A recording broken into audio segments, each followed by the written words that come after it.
ఓం మహాగణపతే నమః.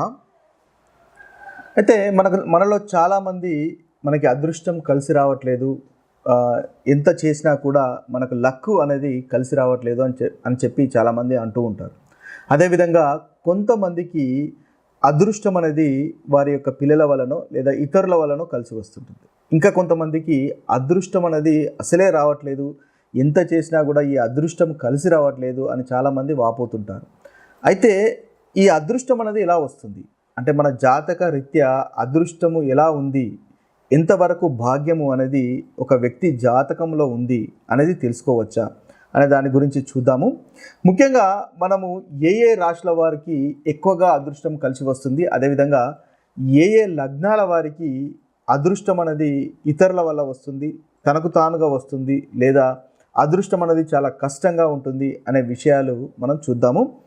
ముఖ్యంగా ఒక జాతకంలో అదృష్టం గురించి చూడవాలంటే ఆ అదృష్టం భాగ్యస్థానాన్ని చూడాలి, అంటే 9వ స్థానాన్ని చూడాలి.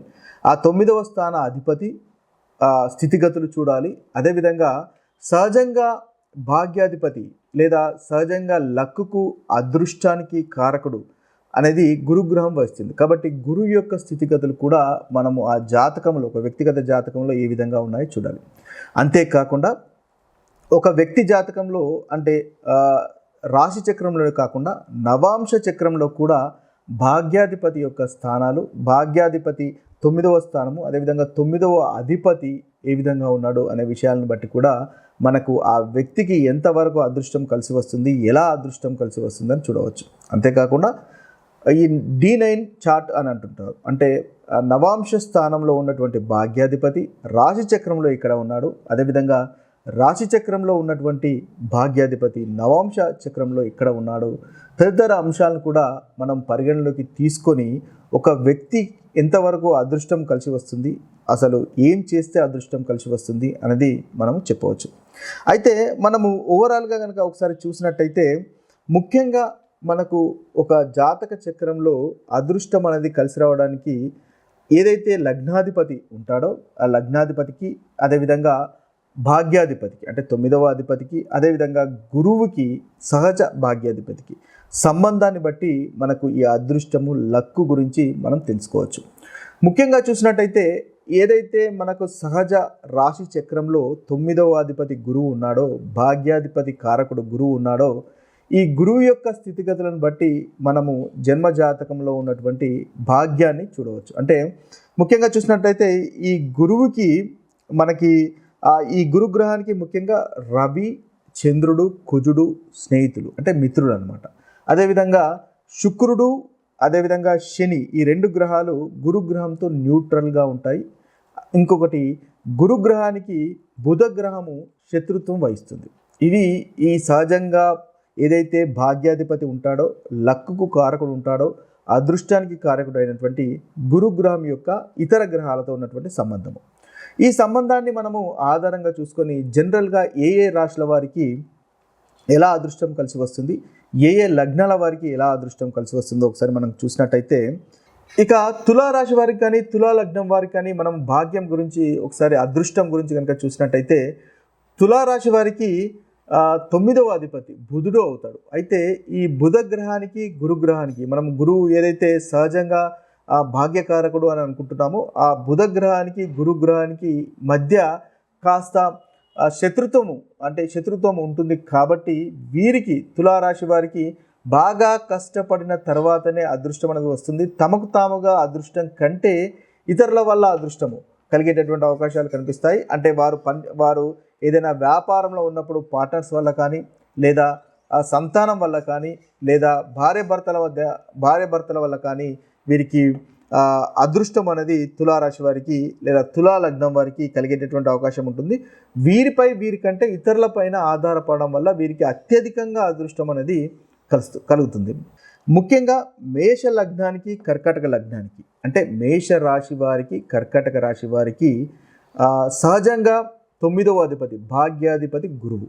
కాబట్టి ఈ రాశి వారికి వారు ఎవరిపైన ఆధారపడి ఉండకుండానే తమకు తాముగానే దాదాపుగా అదృష్టం అనేది కలిసి వస్తూ ఉంటుంది.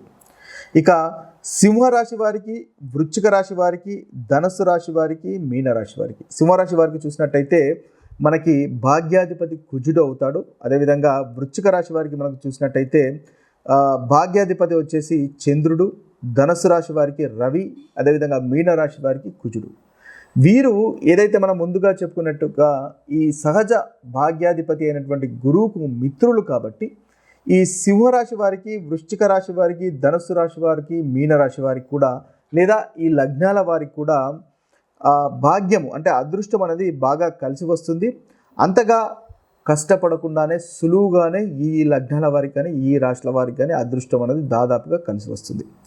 ఇక వృషభ, మిథున, కన్య, కుంభ అంటే వృషభ లగ్నం వారు కానీ, మిథున లగ్నం వారు కానీ, లేదా మిథున రాశి వారు కానీ, కన్య, కుంభ లగ్నాల వారు కానీ వీరికి భాగ్యాధిపతులు శుక్ర, శనులు కాబట్టి ఇవి గురుగ్రహానికి న్యూట్రల్గా ఉంటాయి. కాబట్టి ఈ లగ్నాల వారు, ఈ రాశుల వారు కాస్త కష్టపడిన తర్వాతనే వారికి అదృష్టం అనేది వస్తుంది. కానీ అదృష్టం తప్పకుండా మంచి అదృష్టం కలిసి వస్తుంది.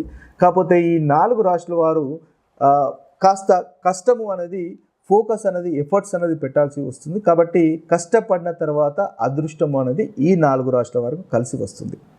ఇక తులా లగ్నము, మకర లగ్నం వారికి చూసినట్టయితే వీరికి భాగ్యాధిపతి శని అవుతాడు కాబట్టి, భాగ్యాధిపతి బుధుడు అవుతాడు కాబట్టి ముఖ్యంగా తులా లగ్నము అదేవిధంగా మకర లగ్నానికి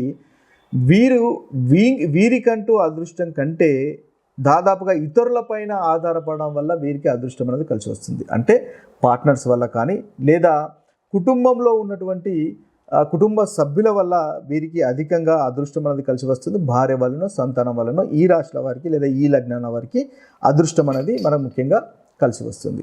ఇలా మనము ఈ రాశుల వారికి చూడవచ్చు. అయితే ఇంకా భాగ్యాధిపతి యొక్క స్థానాన్ని బట్టి అదేవిధంగా లగ్నాధిపతి ఏదైతే మీకు లగ్నం ఉంటుందో ఆ లగ్నాధిపతి లేదా రాష్ట్రాధిపతి యొక్క స్థానాన్ని బట్టి కూడా మనము అదృష్టం ఏ విధంగా ఉంటుందో అని కూడా చూడవచ్చు.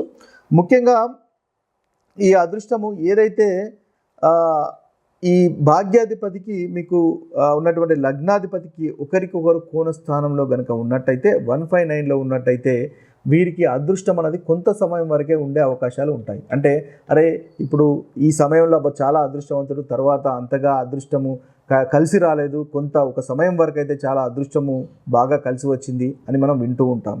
కాబట్టి అలాంటి వారికి ముఖ్యంగా భాగ్యాధిపతి కానీ లగ్నాధిపతి కోణస్థానంలో ఉన్నట్టయితే అలాంటి వారికి కొంతవరకు అదృష్టం అనేది కొంత సమయం వరకు అదృష్టం ఉండేటటువంటి అవకాశాలు అధికంగా ఉంటాయి. అదేవిధంగా మనకి భాగ్యాధిపతికి అదేవిధంగా మనకి ఈ లగ్నాధిపతికి 3 to 11లో కాంబినేషన్లో కనుక ఉన్నట్టయితే కష్టపడిన తర్వాతనే అదృష్టం వచ్చే అవకాశాలు అనేది మనకు అధికంగా ఉంటాయి. ఇక ఈ భాగ్యాధిపతి ఏ స్థానాల్లో ఉన్నట్టయితే ఏం చేస్తే మనకు అదృష్టం కలిసి వస్తుందో అనేది ఒకసారి చూసుకున్నట్టయితే మీ జన్మ జాతకంలో మీ యొక్క భాగ్యాధిపతి స్థానాన్ని బట్టి ఏ విధంగా అదృష్టం వస్తుంది, ఏ విధంగా లక్కు కలిసి వస్తుందో మనం ఒకసారి గమనించినట్టయితే మీ భాగ్యాధిపతి మొదటి స్థానంలో అంటే మొదటి ఇంట్లో కనుక ఉన్నట్టయితే మీరు క్రమశిక్షణతో ఉండడం వల్ల మీకు అదృష్టం కలిసి వస్తుంది. అంటే తప్పకుండా మీరు క్రమశిక్షణ, డిసిప్లిన్తో ఉండాలి, అప్పుడే మీకు అదృష్టం అనేది కలిసి వస్తుంది. ధైర్యం చేయడం వల్ల మీకు అదృష్టం అనేది కలిసి వస్తుంది. ఇక రెండవ ఇంట్లో కనుక మీకు భాగ్యాధిపతి కనుక ఉన్నట్టయితే కుటుంబం వల్ల మీకు అదృష్టం అనేది కలిసి వస్తుంది. కుటుంబంతో మీకు అదృష్టం అనేది ఇల్లు, కుటుంబము, కుటుంబ సభ్యుల వల్ల మీకు అదృష్టం అనేది అధికంగా కలిసి వస్తుంది. ఇక మూడవ ఇంట్లో కనుక ఉన్నట్టయితే మీరు ఉన్నటువంటి ప్రదేశాన్ని వదిలి వేరే ప్రదేశంలో కనుక పనిచేస్తున్నట్టయితే అప్పుడు మీకు అదృష్టం అనేది అధికంగా కలిసి వచ్చే అవకాశాలు ఎక్కువగా ఉంటాయి. ఇక నాలుగవ ఇంట్లో కూడా మీ యొక్క భాగ్యాధిపతి కనుక ఉన్నట్టయితే మీరు విదేశాల్లో ఉన్నట్టయితే మీకు మంచి అదృష్టం అనేది కలిసి వస్తుంది. లేదా మీరున్న ప్రదేశం కంటే దూర ప్రదేశంలో కనుక ఉన్నట్టయితే మీకు మంచి లక్కు అనేది కలిసి వచ్చే అవకాశాలు అధికంగా ఉంటాయి. ఇక ఐదవ స్థానంలో కనుక మీ యొక్క భాగ్యాధిపతి ఉన్నట్టయితే సంతానం వల్ల అంటే మీ యొక్క సంతానం వల్ల కిడ్స్ వల్ల మీకు అదృష్టం కలిసి వచ్చేటటువంటి అవకాశాలు అధికంగా మనకు ఉంటాయి. ఇక ఆరవ స్థానంలో కనుక భాగ్యాధిపతి కనుక ఉన్నట్టయితే మీకు వృత్తి చేయడం వల్ల మీకు అదృష్టం అనేది ఎక్కువగా వస్తుంది. కాబట్టి ఈ కాంబినేషన్ చూసుకొని ఆ వేలో కనుక మీరు ప్రయత్నం చేసినట్టయితే మీకు మంచి ఫలితాలు కలుగుతాయి. కాబట్టి ఆరవ స్థానంలో కనుక ఉన్నట్టయితే మీరు జాబ్లో మంచి అదృష్టం అనేది కలిసి వస్తుంది. తొందరగా మీరు వృత్తిలో పైకి ఎదుగుదల అనేది ఈ వారికి ఉంటుంది. ఇక 7వ స్థానంలో కనుక భాగ్యాధిపతి కనుక ఉన్నట్టయితే మీకు భార్య వల్ల కానీ, వివాహం వల్ల కానీ, లేదా ఆడవారైతే భర్త వల్ల కానీ మీకు అదృష్టం కలిసి వచ్చే అవకాశాలు అధికంగా ఉంటాయి. ముఖ్యంగా వ్యాపారం కనుక మీరు చేస్తున్నట్టయితే మీ యొక్క భాగ్యాధిపతి 7వ స్థానంలో కనుక ఉన్నట్టయితే మీ యొక్క వ్యాపారంలో ఉన్నటువంటి పార్ట్నర్స్ వల్ల, ఇతరుల వల్ల మీకు భాగ్యము కలిసి వస్తుంది, లక్కు అదృష్టం అనేది కలిసి వస్తుంది. ఇక 8వ స్థానంలో కనుక ఉన్నట్టయితే 8వ స్థానంలో కొంచెం కష్టపడిన తర్వాతనే మీకు అదృష్టం కలిసి వస్తుంది. అత్యధికంగా కష్టపడాల్సినటువంటి అవసరం ఉంటుంది. ముఖ్యంగా మీ డిసిప్లైన్డ్గా, ఫోకస్గా, అత్యధికంగా ఎఫర్ట్స్ పెట్టడం వల్ల ఈ 8వ స్థానంలో ఉన్నప్పుడు మీకు అదృష్టం అనేది కలిసి వస్తుంది. ఇక 9వ స్థానంలో కనుక ఉన్నట్టయితే మీకు అదృష్టం చాలా బాగుంటుంది. 9వ అధిపతి ముఖ్యంగా 9వ స్థానంలో ఉన్నప్పుడు మంచి ఫలితాలను కలుగుతాయి. లక్ అనేది కనిపిస్తుంది. స్పిరిచువల్ రిలేటెడ్, ఆధ్యాత్మికతకు కూడా మంచి గ్రోత్ అనేది ఉంటుంది. అనుకున్నట్టుగా మీరు అనుకున్నప్పుడు అదృష్టం అనేది డెఫినెట్గా వస్తుంది. ఇక 10వ స్థానంలో కనుక ఉన్నట్టయితే ఎంత బాగా కష్టపడితే అంత మంచి అదృష్టం అనేది మీకు బాగా కలిసి వస్తుంది. మీరు మీ యొక్క కష్టాన్ని నమ్ముకున్నట్టయితే ఈ 10వ స్థానంలో ఉన్న వారికి చాలా అధికంగా మంచి అదృష్టము అనేది మీకు కలిగే అవకాశాలు అధికంగా ఉంటాయి.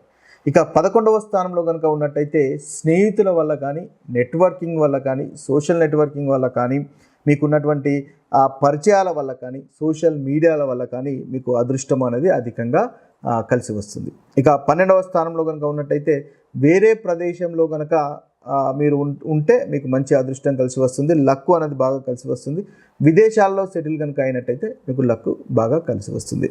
ఇలా మనకు ఒక జాతకంలో మీ యొక్క అదృష్టాన్ని బట్టి ఏ విధంగా ఎలా చేస్తే అదృష్టం కలిసి వస్తుందో ఆ విధంగా మనకు వీలైనట్టయితే చేసినట్టయితే తద్వారా మంచి ఫలితాలు పొందవచ్చు. ఇంకా మీకు అదృష్టం అనేది పెంచుకోవచ్చు. ఇవి స్థూలంగా ఈరోజు అదృష్టం గురించి ఉన్నటువంటి విషయాలు. మరొక వీడియోలో మరొక మంచి విషయాలతో కలుద్దాము. అంతవరకు సెలవు. సర్వే జన సుఖినో భవంతు. సర్వే సుజన సుఖినో భవంతు. నమస్తే.